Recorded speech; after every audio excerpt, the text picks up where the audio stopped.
बिस्मिल्लाहिर्रहमानिर्रहीम। पीर और जुमेरात के दिन अल्लाह के यहाँ क्या फ़ैसले होते हैं, जानिए। हज़रत जाबर रज़ी अल्लाह अन्हा से रवायत है कि रसूलुल्लाह सल्लल्लाहु अलैहि वसल्लम ने इरशाद फरमाया, पीर और जुमेरात के दिन अल्लाह ताला की बारगाह में बंदों के अमाल पेश किए जाते हैं। मग़फ़िरत तलब करने वालों की मग़फ़िरत की जाती है, तौबा करने वालों की तौबा कबूल की जाती है, लेकिन कीना रखने वालों को उनके कीना की वजह से छोड़े रखा जाता है, यानी इनका इस्तग़फ़ार कबूल नहीं होता जब तक कि वो इस कीना से तौबा न कर लें।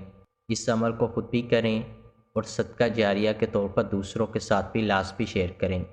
क़ारीन से गुजारिश है कि हमारा चैनल ज़रूर सब्सक्राइब करें और घंटी के बटन को दबाना मत भूलें ताकि हर नई आने वाली वीडियो आप तक बर वक्त पहुँचती रहे।